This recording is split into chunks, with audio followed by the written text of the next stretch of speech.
some of this is going to sound like Greek. But yeah, I mean, to your point, Chris.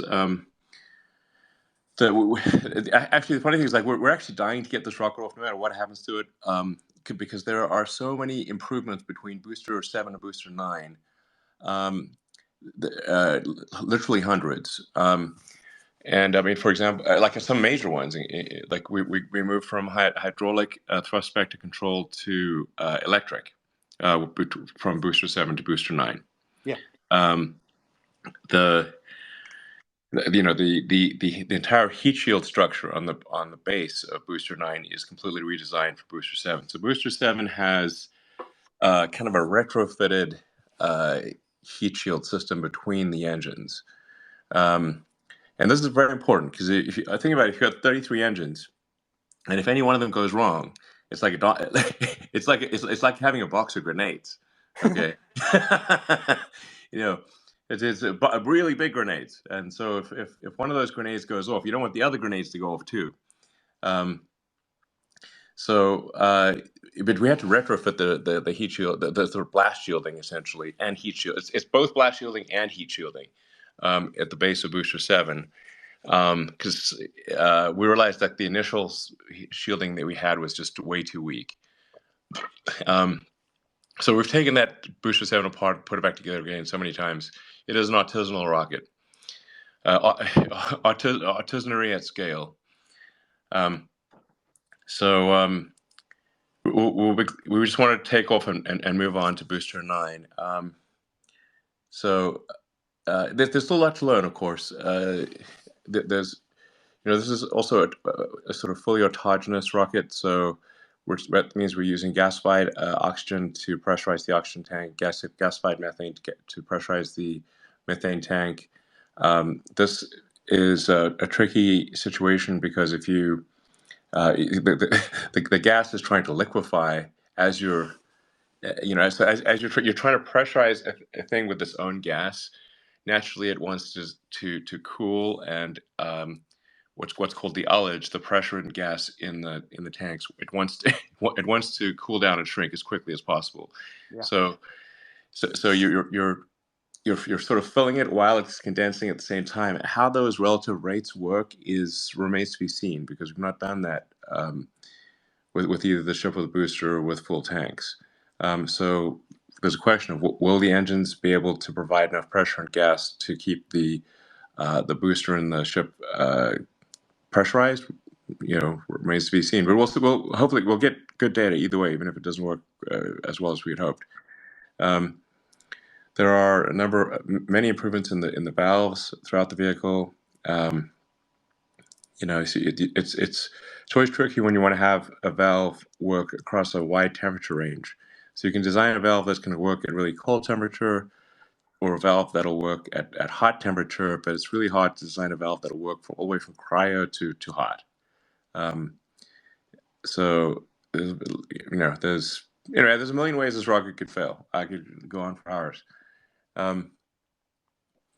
What would you say? If it does succeed? I mean, I'm talking probably like gets past max Q, maybe staging. That'd be a massive win. Let's face it. Massive win. Yeah. Yes. Yeah. So if you get to there, though, but if you get even further, will you be thinking maybe chopstick catches in 3 or 4 attempts time, or are we getting a bit ahead of ourselves there?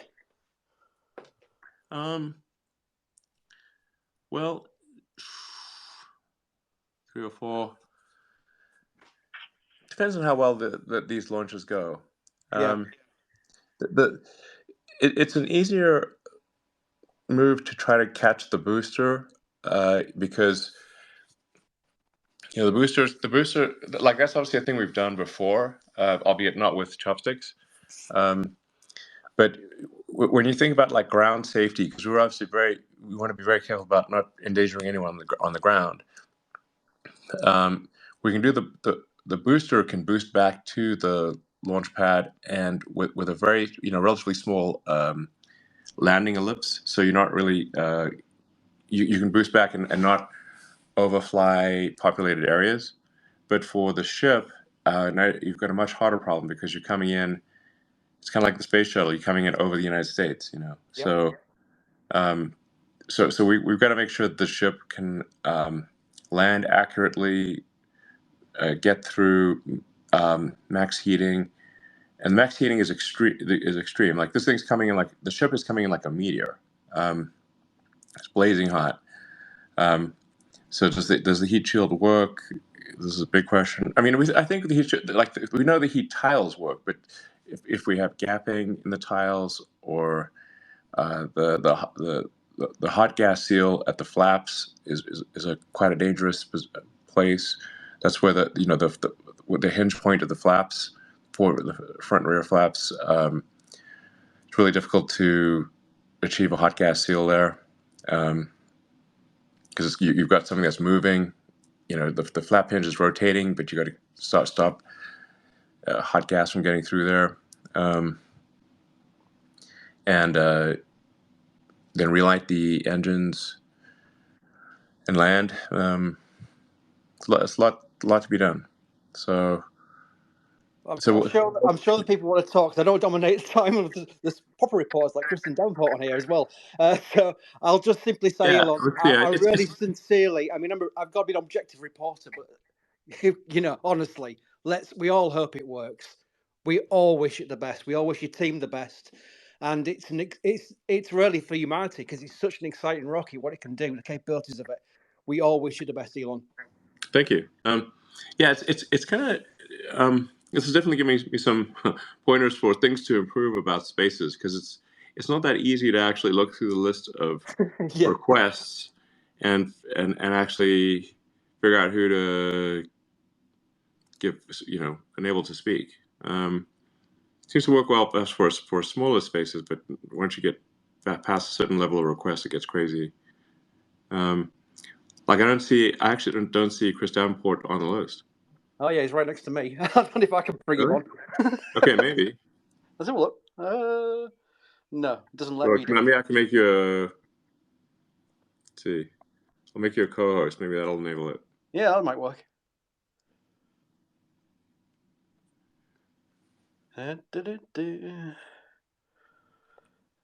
No.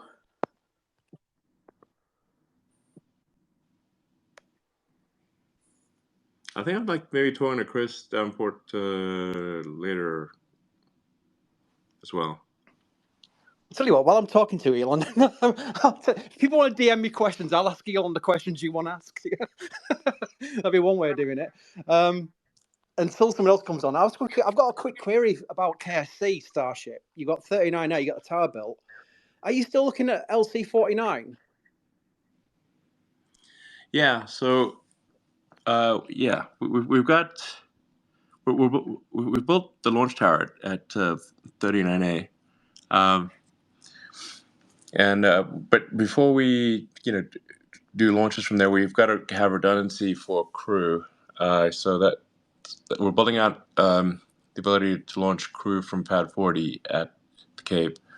Now that doesn't give us redundancy against Falcon Heavy though. So it's like if something goes like we want to use the Cape for kind of operational launches as opposed to developmental. Especially if you got the launch pad, if you got the Starship launch pad right, pretty close to the Falcon Heavy launch pad. If something goes wrong, it's gonna be some downtime. So we want to kind of get past the developmental stage here at Starbase before we launch out of the Cape. Excellent. I found John Krause. I've now got the ability to invite people to speak. John, can you speak and confirm you've got the ability to speak? He's definitely been invited. Just tap that mic icon at the lower left. Yeah, John, if you can hear us, it's a little thing on the bottom left-hand corner. Mic is on. Just type that to make sure it comes on. Hey, do you have me now? There we go. Oh, cool. Yeah, I was kind of just listening in, enjoying the conversation. I think the one thing I'd ask is there's kind of that famous phrase, always go to 11. Elon, could you speak in what that's reference to with Falcon, and what are the things you look at, going into tomorrow? what is the 11th thing, if you will? Well, the 11th thing is obviously partly reference to Spinal Tap, but the the second flight of Falcon 1, the 11th risk was a coupling of the slosh modes of the upper stage liquid oxygen tank with the control frequency of the engine. And I'd asked for the top 10 risks at the time. And I was actually kind of worried about that coupling, but I didn't see it on the top 10 list. Risks. So I thought, well, okay. So now we ask for the 11 in each department, the top 11 risks. Actually, more than that. There's no real limit. But there's volume goes to 11, which is like, louder than loud from Spinal Tap, and then there's like, damn, if I'd asked for the 11th risks, I would have maybe taken some action on it got into orbit sooner with Falcon 1. So that's where that comes from. If you ask me like what my biggest concern is about this launch, I'd say the concerns are similar to what the Soviet N1 rocket faced, which is like you got a lot of engines, they're stage combustion, so it's high pressure, very high pressure engines, very high performance engines. If one of them does let go, does it domino into? Does it take out the other engines or the stage or the launch pad? In which case, very bad day.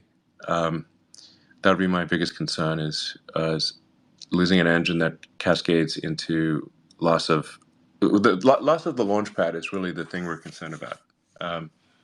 So if we blow up the launch pad, and it's really much more of a fireball than it is an explosion, but it's that very big fireball, and it'll melt the steel and slag the launch pad. So it would take us probably several months to rebuild the launch pad if we melt it. So my top hope is, please, may fate smile upon us and we clear the launch pad before anything goes wrong. That's all I'm asking. Yeah, and by the way, N1 blew up with a launch pad. Yeah, I did several times.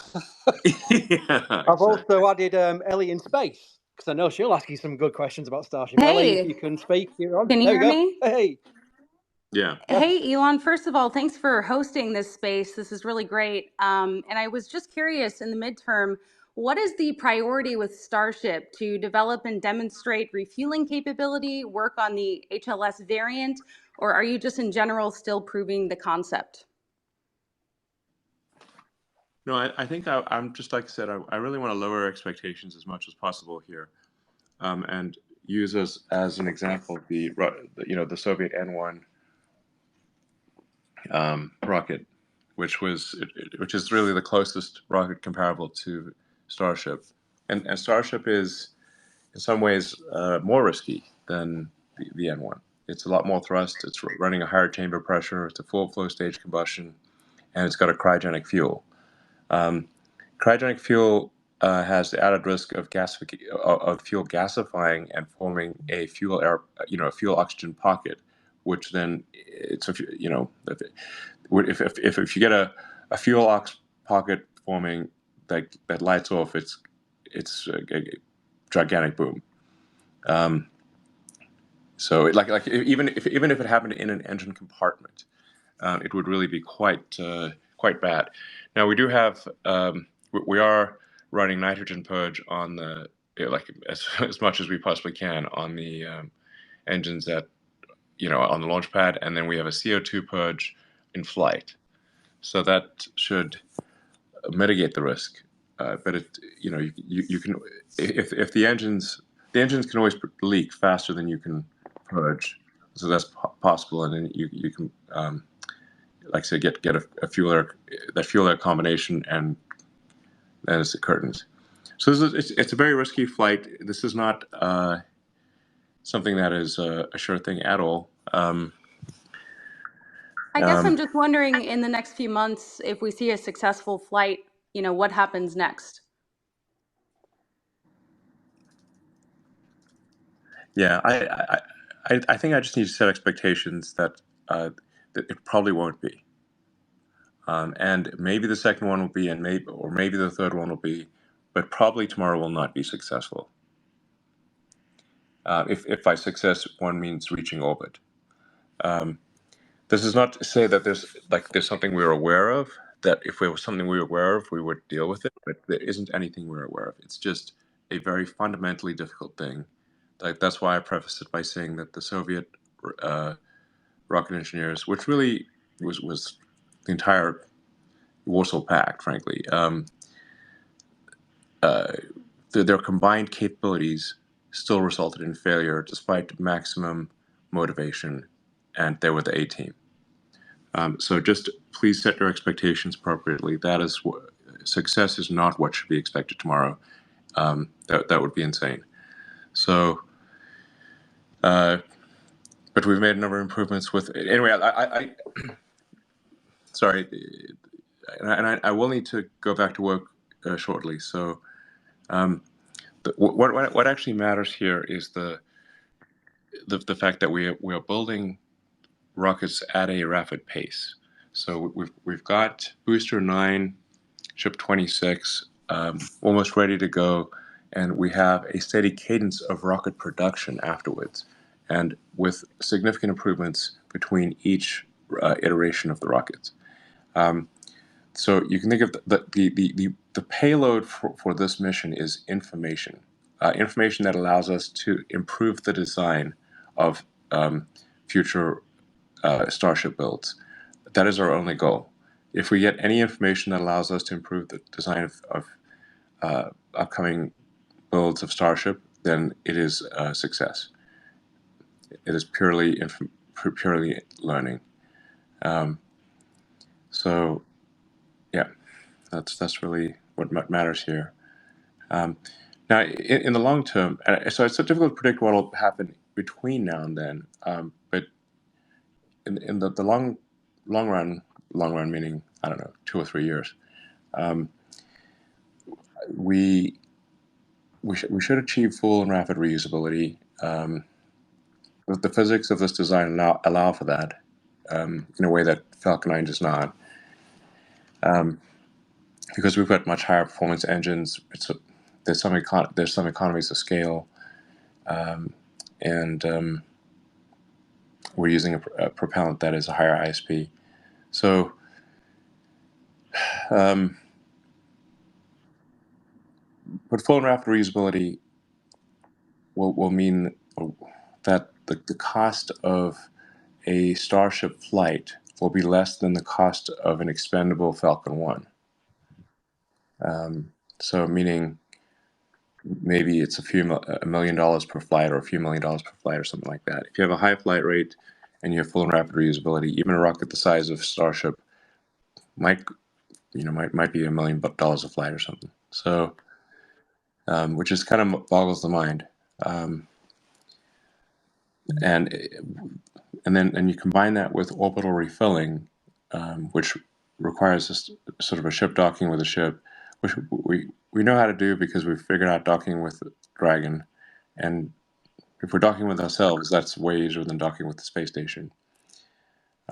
So like the exciting thing, I think, is that this is an actual path to being a multi-planet civilization.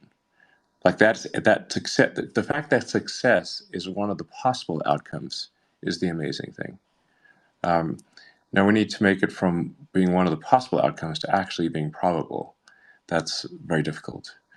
So we've got an arduous, 2 or 3 years ahead of us, with probably many bumps on the road. But at the end of that, we should have something that enables a base on the moon and a base on Mars.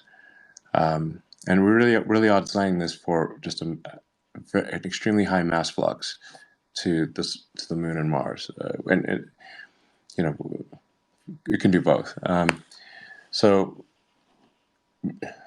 you really need an immense amount of mass.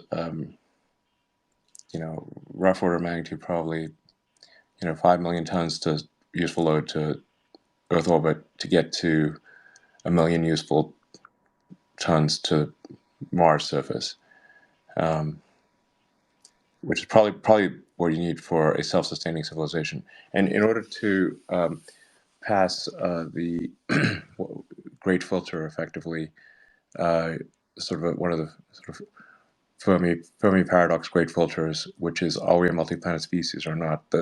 Mars has to be self-sustaining, which means if the ships stop coming for any reason whatsoever, Mars must not die out. That's really the threshold. And then we as a civilization need to achieve that threshold before global thermonuclear warfare or any other kind of event that eradicates civilization. That's the essential test. So which comes first? Hopefully there's never World War III, but there might be. Or it could also be the case that civilization gradually subsides and it dies, in a whimper with adult diapers instead of with a bang. But either way, we've got to make hay while the sun shines, and we are at this brief moment in civilization where it is possible to become a multi-planet species, and hopefully that window stays open long enough for us to actually do it. That's our goal. Yeah, I think we got a chance, but it's still dicey. Hey, Elon, this is Joey. Can you hear me? Yeah, Joey from Yeah. Reuters. Yeah, just real quick. I guess this goes back to Ellie's question. What kind of testing cadence are you expecting after this mission? I guess either in the scenario that something blows up along the way, or if it's flawless. How many more missions, I guess, before we see some real hardware going to space? Thanks. I'm just saying we don't know. This vehicle could make it all the way to orbit, or it may blow up on the pad. So I would encourage people to review the history of the Soviet N-1 rocket, which is really a very impressive rocket design. But never reached orbit, and one of the missions blew up the entire pad. So we don't know. If we knew, we would take action. But I reviewed everything with the team today, and nobody can think of anything that would make a big difference to our probability of success. So therefore we must move forward and give it our best shot. Have you gotten any clarity, I guess, on the costs that you're targeting for building these things once it gets into a production rate? And how much did this particular Starship system cost to build, if you know?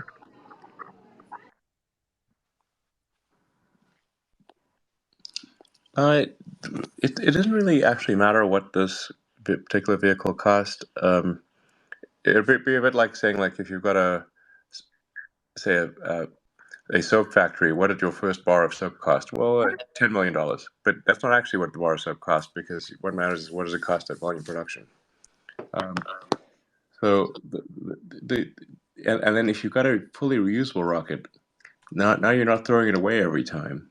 So if you're not throwing it away every time, then what matters is your cost of propellant. Now our rocket is methane oxygen, roughly 23% methane by mass, 77% oxygen, and we want to actually try to maybe push the oxygen percentage a little higher. So it's mostly oxygen, and the cost of liquid oxygen is roughly the cost of electricity. So because you just pull out of the air and liquefy it, methane is the cheapest fuel that exists. So it's one could get the cost of propellant in theory well below $500,000. And then it's like, well, how many flights do you have, and what's the refurbishment cost per flight? And then how often do you fly? That determines you divide the capital cost by how many times you fly. So we see a path to, at volume, on the order of $1 million or $2 million per flight total cost, for over 100 metric tons to orbit. And these are like absurdly good numbers by historical standards. To get for it to even be remotely possible to do 100 tons for $1 million to orbit fully, that's just boggles the mind, frankly. It's so far beyond. But the important thing is that is one of the possible outcomes. So that for other rocket designs, there are several orders of magnitude away from that, and that is not one of the possible outcomes for the other rocket designs. So, for any given endeavor, you should always ask: is success in the set of possible outcomes? If not, you've got a real problem. At least in this case, it is in the set. Now, then, once it is in the set of possibilities, then you work on improving the probability.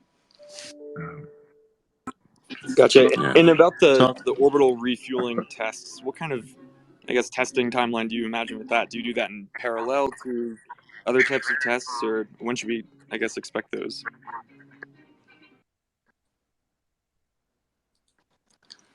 well, we're not going to try to refill. And I use the word refill because technically it's mostly oxygen that we're transporting up there. It's, call it, what I said, roughly 77% oxygen, 23% fuel. At the point at which these things are going up and coming down reliably, that's when we aim to do orbital refilling. So, Good afternoon, Elon. Just a quick question here. This is Austin DeSisto from Everyday Astronaut.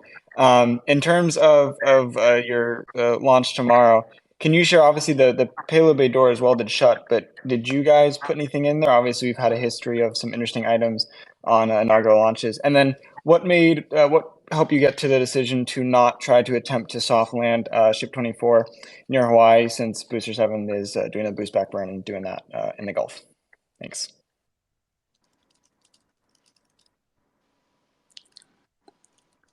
there isn't any possibility of landing of the ship,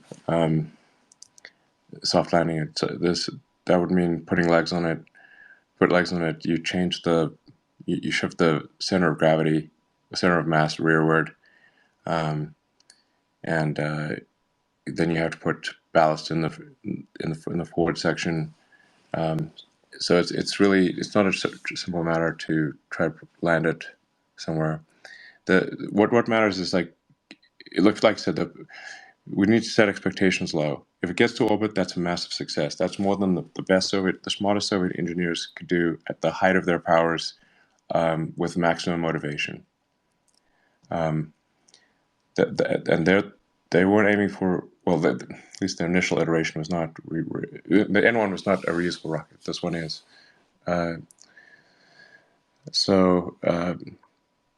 We've got a few years to go before we can count on reusability. And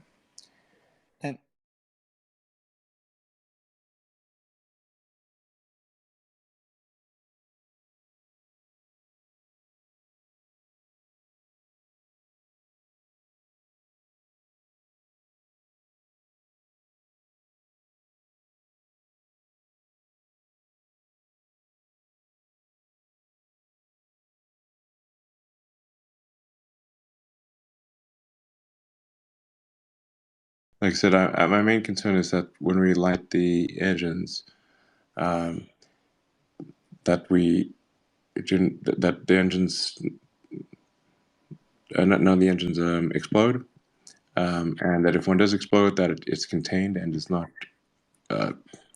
domino into the other engines or the stage. You've got 33 engines that all need to work, or if one does not work, that it does not to cause the destruction of the vehicle. That's really all I'm concerned about here. And it needs to get far enough away from the launch pad such that if something does go wrong, it does not cause destruction of the launch pad. That's it. And anything above that is I'll be jumping for joy. So I think a lot of us will be jumping for joy. Maybe I can ask a final question for you, Elon. This is Zach from CSI Starbase. I feel like I've watched very, very closely over the last 2 or 3 years. And I like to be critical just to like let people know like what's going on, because I feel like sometimes there's a lot of like misunderstanding of what's actually happening out there. And I guess I won't ask you like too technical of a question, but I guess based on like what you initially thought was going to be the biggest hurdle, like what was the actual largest hurdle to get this first launch underway? Because obviously there was tons of like GSE issues, tons of like actual vehicle issues, structural and structural qualification testing. But like, if you had to pick out of all of the things that you guys came up against leading up to this biggest day, like what was the hardest thing to get over in order to reach tomorrow morning at 7 a.m.? Well, it's hard to say which is the hardest, because it's sort of it's kind of like what's the hardest, or what's the hardest relative to expectations.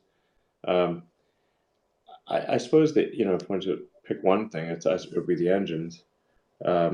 Is that we had to do a complete redesign of the Raptor engine, because it was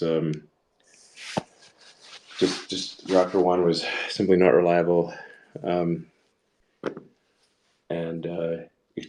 almost impossible to make. So complete redo of the Raptor engine for Raptor 2.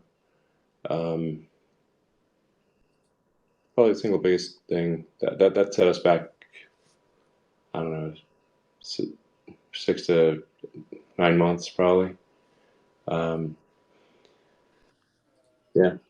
And then we had a lot more challenges with the ground system, which is underappreciated, because it seems like it's just the ground system that's not so hard, but actually the ground system is very difficult.